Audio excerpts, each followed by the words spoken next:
अब मैं दावत देता हूं हमारे हैदराबाद के एक्स मेयर जनाब माजिद इरशाद, जो बंगाल में 4 बार आपसे दौरा कर रहे हैं और बंगाल में मीम को जरखेज करने कार्यकर्ताओं से मिल रहे हैं, हर डिस्ट्रिक्ट में जा रहे हैं। मैं गुजारिश करता हूँ भाई साहब आपकी तकरीर से पहले कुछ लोग आए हुए हैं, अहमद अली साहब आए हुए हैं राजा प्रोग्राम से, आपको आपको तोहफा देते हैं, एक स्केच बनाए लोगों ने आपके लिए।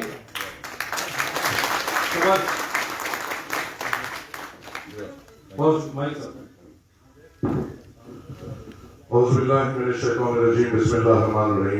सैयद पर तशरीफ फरमा आली जनाब इज्जत उमाब जाफर हुसैन निराज साहब, विधायक तेलंगाना, जमीरुल हसन साहब, इमरान सोलंकी साहब, अनीसुल हक साहब, फिरोज मुल्ला साहब, जाहिद महमूद साहब, प्रोफेसर महबूब साहब, दानिशान साहब, सपना बहादुरी मैडम, अदनान एडवोकेट साहब, सैयद दिलावर हुसैन साहब, दीगर कायदीन, यहाँ पे बैठे हुए मेरे साथियों, जैसा कि आप जानते हैं आज की ये जो मीटिंग है ये कोई पब्लिक मीटिंग नहीं है, ये एक वर्कर्स मीटिंग है, जहाँ पे हम ये कोशिश कर रहे हैं कि आपसे राब्ते में और आपसे बात कर सकें। मजलिस इत्तेहादुल मुस्लिमीन इंशाअल्लाह ताला बैरिस्टर असदुद्दीन अवैसी साहब की क़यादत में बंगाल के इलेक्शन में उतरेगी और बड़ी ताकत से हम बंगाल का चुनाव लड़ेंगे। यहाँ पे पिछले 2-3 हफ्तों से हर एक इलाके में जाते हुए वहाँ के साथियों से मुलाकात हो रही है। पिछले सप्ताह मुर्शिदाबाद में हमारी वर्कर्स मीटिंग थी, नदिया में वर्कर्स मीटिंग थी और कल साउथ 24 परगना में हमारी वर्कर्स मीटिंग थी और कलकत्ता में आज हम आपके सामने हैं। आप लोगों से बात करने का मकसद ये है कि यहाँ पे कोई जज्बाती बात नहीं मगर काम का तरीका कैसा हो।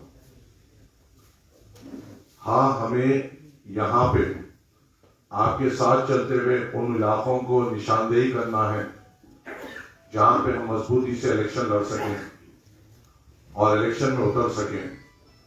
मगर जब मजलिस इत्तेहादुल मुस्लिमीन इलेक्शन में उतरने की बात करती है तो सबसे पहले जो अवाम के सामने रूमर्स फैलाए जाते हैं या इल्जाम लगाए जाते हैं वो ये कहते हैं कि इनके आने से वोट की तकसीम होगी या बीजेपी को फायदा होगा।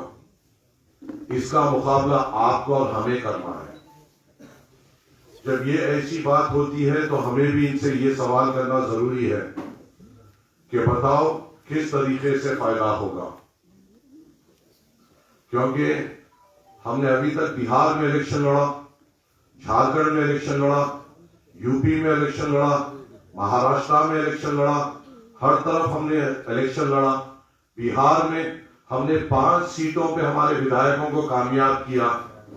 अख्तर उल ईमान साहब ने बीजेपी के उम्मीदवार को हराया, रुकनुद्दीन साहब ने बैसी से बीजेपी के उम्मीदवार को हराया, बहादुरगंज से हमारा विधायक बना तो हमने हराया बीजेपी को, किशनगंज में जब खमरुल हुदा साहब विधायक बने हम हराए बीजेपी को। तो जो 5 सीटों में से 4 सीटों पे हमने तो बीजेपी को हराया और आप हमें कहते हैं कि हमको इससे फायदा होगा। अरे हम वो हैं जो इनका जोड़कर मुकाबला कर सकते हैं, जो ताकत इनमें नहीं है। मगर हमें आवाम के सामने बात ये रखना है कि इस चीज की गारंटी क्या है जो आज तृणमूल हो या कांग्रेस हो या लेफ्ट फ्रंट हो जो आके आज सेकुलरिज्म का दावा करते हैं, इसकी क्या गारंटी है कि कल अगर इनको मुसलमानों का, बहुजन समाज का, आदिवासियों का, आदिवासी भाइयों का, दलित भाइयों का, ओबीसी भाइयों का वोट मिल जाए तो इसकी क्या गारंटी है कि इनके विधायक बीजेपी में नहीं मिल जाएंगे। मजलिस तो हमेशा बीजेपी का मुकाबला करती थी, करती है और इंशाअल्लाह ताला जब तक मजलिस के हर एक वर्कर की जान में जान है बीजेपी से मुकाबला करते रहेंगे। बस इनके विधायकों में क्या वो कुव्वत है, क्या वो ताकत वो है कि ये बीजेपी का मुकाबला कर सकेंगे। क्या सुखनंदो जो बीजेपी में शामिल हुआ कि इसको मुसलमानों ने वोट नहीं दिया टीएमसी के नाम पर? क्या जितने टीएमसी के एमएलए उस दिन अमित शाह के पांव चाट रहे थे, क्या टीएमसी के नाम पर इनको मुसलमानों ने, दलितों ने, बहुजन समाज ने, ओबीसी ने और आदिवासियों ने सेक्युलरिज्म के नाम पर वोट नहीं दिया और इनको जिताया? हमारा वोट लिए बाद से जब ये जाकर अमित शाह की गोद में बैठकर उसके जूते चाटना शुरू कर दिए, तो इसकी क्या गारंटी है कि आगे जाकर ये हमारा वोट लेकर उनके तलवे नहीं चाटेंगे?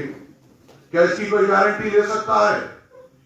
वो लोग जो टीवियों पे आकर आपके और मेरे सामने बात करते हैं कि मजलिस को नहीं आना चाहिए, क्या तुम ठहर कर ये बोल सकते हो कि अगर हम तुमको वोट देंगे तो तुम्हारे एमएलए जाके नरेंद्र मोदी के गोद में नहीं बैठेंगे? क्या ये गारंटी तुम दे सकते हो? ये नहीं दे पाएंगे, क्योंकि इनको पता नहीं कब कौन चले जाएगा। आज जितने मिनिस्टर्स तृणमूल के, जितने एमएलए कांग्रेस के, जितने एमएलए सीपीए का लेफ्ट के जो बीजेपी में जाकर मिले हैं, क्या इनको मुसलमानों ने, दलितों ने, बहुजन समाज ने क्या इनको वोट नहीं दिया? इन पे भरोसा करने के काबिल नहीं है। कल अगर खुदा ना खास्ता इनको जरूरत पड़ेगी तो कुछ पैसों की लालच में या ओहदों की लालच में या पोस्ट की लालच में ये जाके उस अमित शाह, उस नरेंद्र मोदी के तलवे चाटने में कोई कसर नहीं छोड़ेंगे और वहां पर बैठकर झुककर चाटेंगे। मगर वो मजलिस इत्तेहादुल मुस्लिमीन असदुद्दीन अवैसी साहब के पार्टी के वर्कर्स होंगे जो आखिरी दम तक इनसे मुकाबला करते रहेंगे, क्योंकि बिकना और फटना हमारे खून में नहीं। हाँ, रास्ता मुश्किल है, रास्ता आसान नहीं है। बहुत सारे लोग आकर आपके और मेरे सामने बहुत सारे बातें करेंगे, मगर हमें डरने और घबराने की जरूरत नहीं। हम पर इल्जाम लगाने की कोशिश करेंगे, केसेस बुक करने की कोशिश करेंगे, झूठे इल्जाम लगाने की कोशिश करेंगे। हाँ, मगर याद रखो, अगर किसी के दिल में डर है कि हमारे पर झूठे केसेस बुक हो जाएंगे, अगर किसी के दिल में डर है कि मुझे कौन से पहले अपने आप के बारे में सोचना है, अगर किसी के दिल में यह है कि हरे परचम से ज्यादा मेरी जिंदगी अहमियत रखती है, तो ये जगह आपके लिए नहीं है। मजलिस इत्तेहादुल मुस्लिमीन बेखौफों की जमात है, निडरों की जमात है, कमजोरों की जमात नहीं है, जिसके बाजों में इतनी कुव्वत रहनी चाहिए कि वो मजलिस इत्तेहादुल मुस्लिमीन के झंडे को उठा सके। उसके दिल में इतनी जज्बा होना चाहिए, ईमानी जज्बा होना चाहिए कि वो अपने से पहले अपने भाई के बारे में सोच सके, तभी जाके हम कामयाब हो पाएंगे। और छोड़िए ये सरखेज गुलामों को जो मजलिस इत्तेहादुल मुस्लिमीन पे इल्जाम लगाते हैं। हिंदुस्तान की आजादी के बाद क्या हमने कभी बीजेपी या कोई कम्युनल पार्टी को हमने कभी वोट दिया? हमने हर किसी पे एहसानात किए, हमने हर किसी को अपने वोटों की भीख से प्रधानमंत्री की कुर्सी पे बिठाया, मुख्यमंत्री की कुर्सी पे बिठाया।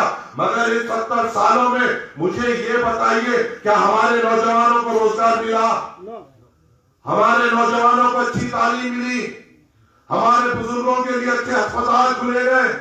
हमारे खवातीन के लिए अच्छे इंतजाम किए गए?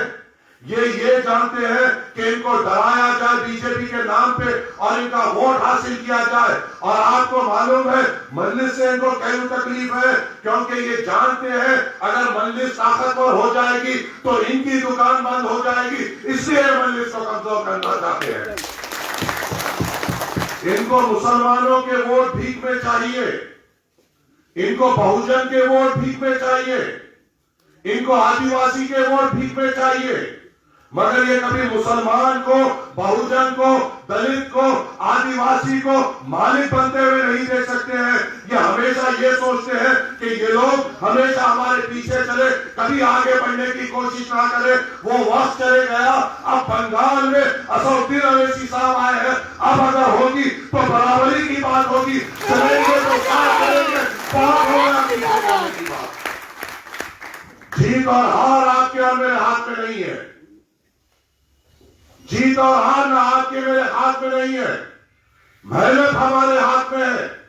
जीत और हार का फैसला अगर आपके और मेरे दिल में ईमान है तो जीत और हार का फैसला अल्लाह के हाथ में है। मेहनत करने से हम पीछे नहीं हटेंगे, बाकी जो अल्लाह की मर्जी हो। अरे हम पे इल्जाम लगाने वाले, हम पर मुस्कुराने वाले, हम पर दो 10 किस्म के बातें करने वाले, एनआरसी, एनपीआर, सीए जब आया, जो लोग आज हम पर मुस्कुराते हैं, जो आज हम पे इल्जाम लगाते हैं, कल तुम जब रोड पे निकले हुए थे, तुम्हें ये एहसास नहीं था एनआरपी, एनसीआर और सीए इसलिए पास हुआ क्योंकि जिसको तुमने भीख से नवाजा, उस त्रिमुनूल के 7 एमपी उस दिन मौजूद नहीं थे और तुमको धोखा देते हुए ये बिल पास किया गया। क्या इतना भी एहसास नहीं है तुम्हें? कौन सी गफलत में रह रहे हो? किस नींद में सो रहे हो? क्या अपने आने वाली नस्ल की कुर्बानियों और उनको उस बेरोजगारी में देखकर सुकून मिलेगा, या अब उठकर अपने मुस्तकबिल को संवारने का काम करेंगे हम लोग? बोलने वाले बहुत बोलेंगे, आने वाले बहुत आएंगे, मगर किसी में इतनी हिम्मत नहीं कि हमसे आकर मुकाबला करे, क्योंकि हम वो है जो हरे परचम के सिपाही है और दिल में खौफ खुदा रख के चलते हैं और ये यकीन रखते हैं मौत तो बरक है, चाहे अब आए या कल आए, तुम क्या कर लोगे हमारा। ये जलसा लेकर हम आगे बढ़ते हैं और इंशाअल्लाह ताला आप लोगों का साथ रहेगा, आप लोगों की जुस्तजू रहेगी, आप लोगों की मेहनत रहेगी, तो इंशाअल्लाह हम मजलिस के एमएलए को उस असेंबली में पहुंचा के रहेंगे। अरे हमको बोलने वालों, क्या बिहार में हमको ये इल्जाम नहीं लगाए गए कि हम बीजेपी की बी टीम है, हम बीजेपी का फायदा पहुंचाए? फिर इलेक्शन के बाद हमारे पीछे क्यों पड़े हुए थे कि आपके 5 एमएलए को हमारा साथ दे दो ताकि हमारी हुकूमत बन जाए? जब हमारे एमएलए जीत के आए तो हमारे सपोर्ट की तुमको जरूरत, और जब हम लड़ने आए तो हम पर इल्जामात। अरे असल तो कमजोर तुम लोग हो। यहां के तृणमूल के भी लोगों को हम कहना चाहते हैं, चाहे तुम जो समझते समझो, चाहे हमें दुश्मन समझते तुम्हारी मर्जी, चाहे हमें दोस्त समझते तुम्हारी मर्जी, चाहे हमारे खिलाफ लड़ना चाहे तुम्हारी मर्जी, हमें साथ लेना चाहे तुम्हारी मर्जी, मगर तुम में, तुम्हारे लोगों में और नरेंद्र मोदी में और अमित शाह में इतनी ताकत नहीं कि असदुद्दीन अवैसी के कदमों को रोक सके। तुम सब भी मिलकर आ जाओ, तो भी मिलकर के हाजिर करनी, बंगाल में बड़ी ताकत से अपने इलेक्शन लड़ेगी। हमारे दरवाजे सबके लिए खुले हैं। हम चाहते हैं कि सब मिलकर इस बीजेपी की हुकूमत को रोके, मगर इनको हमारे वोटों की भीख की तो जरूरत है, मगर हमें उठता हुआ नहीं देख सकते। हमारे वोटों की भीख की तो जरूरत है, मगर तुमको लीडर बनते हुए नहीं देख सकते। हमारे वोटों की भीख की तो जरूरत है, मगर तुमको नौकरी नहीं दे सकते। हमारे वोटों की भीख की तो जरूरत है, मगर हमें अच्छे एजुकेशनल इंस्टीट्यूट से अच्छे अस्पताल नहीं दे सकते। इनका बस एक ही मकसद है कि आप और हम बहैसियत गुलाम रहे और इनको फिर वोट देते रहे, इनको इख्तियार की कुर्सी पर बिठाए और ये हमारे में से उनको चुने जो इनके गुलाम हो। ये बोले तो उठे, ये बोले तो बैठे। मजलिस के विधायक आपकी बात करेंगे, उस ऐवान असेंबली में जाकर उस वक्त के बुजुर्गों के आंखों में आके डालकर हमारे नौजवानों की बात करेंगे। तो वक्त आया है अपने शेरों को चुनने का।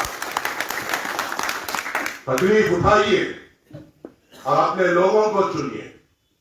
बोलने वाले बहुत बोलेंगे, करने वाले करके निकल जाएंगे इंशाअल्लाह। और अल्लाह की जात पे उम्मीद है और आपसे भी तवक्को है। ये लोग जो इल्जाम लगाते हैं, क्या ये साबित कर सकते हैं? हर तरफ बीजेपी का कोई मुकाबला कर सकती है तो उससे मजलिस इत्तेहादुल मुस्लिमीन है। क्या हुआ था? क्या तुम्हारे एमपी के हाथों में मेहंदी और पांव में मेहंदी लगी हुई थी जो लोकसभा के इलेक्शन में 18 सीट हार गए? जब क्या मजलिस आपके दरमियान में थी? या कमजोरों को ठहराया गया था मोदी को कामयाब करने के लिए? क्या हमने नरेंद्र मोदी को वोट दिया? क्या हम लोगों में से, बहुजनों में से, मुसलमानों में से, आदिवासियों में से क्या हमने नरेंद्र मोदी को वोट दिया? तो फिर जीता क्यों? जीता इसलिए क्योंकि ये लोग कमजोर थे। अब ताकत देने की जरूरत है और ताकत सिर्फ मजलिस इत्तेहादुल मुस्लिमीन दे सकती है। आप लोगों से अदबन गुजारिश है, अपने जिम्मेदारों के साथ बैठिए, प्लान करिए किस तरीके से हमें आगे बढ़ना है, किस तरीके से काम करना है, और इंशाअल्लाह ताला हम बहुत सोच समझकर चुन चुन कर इंशाअल्लाह ताला अपने उम्मीदवार उतारेंगे और इंशाअल्लाह बड़ी ताकत से हम मजलिस इत्तेहादुल मुस्लिमीन का परचम यहाँ पे बुलंद करने की कोशिश करेंगे। मेहनत हमारे हाथ में है, कामयाबी अल्लाह के हाथ में है। अगर हम नेक दिली से, ईमानदारी से, जियानतदारी से, खौफ खुदा रखते हुए अगर हम मेहनत करेंगे तो इंशाअल्लाह अल्लाह हमसे राजी होते हुए हमें कामयाबी देगा। ये यकीन के साथ मजलिस इत्तेहादुल मुस्लिमीन का परचम बुलंद करिए। फिर से आप तमाम का शुक्रगुजार हूं कि आप यहाँ पे आए, हमें वक्त दिया। उम्मीद है आपसे, तवक्को है आपसे कि आप मजलिस इत्तेहादुल मुस्लिमीन को कामयाब करेंगे और मजबूती अता फरमाएंगे। शुक्रिया, खुदा हाफिज़, अस्सलाम वालेकुम व रहमतुल्लाह।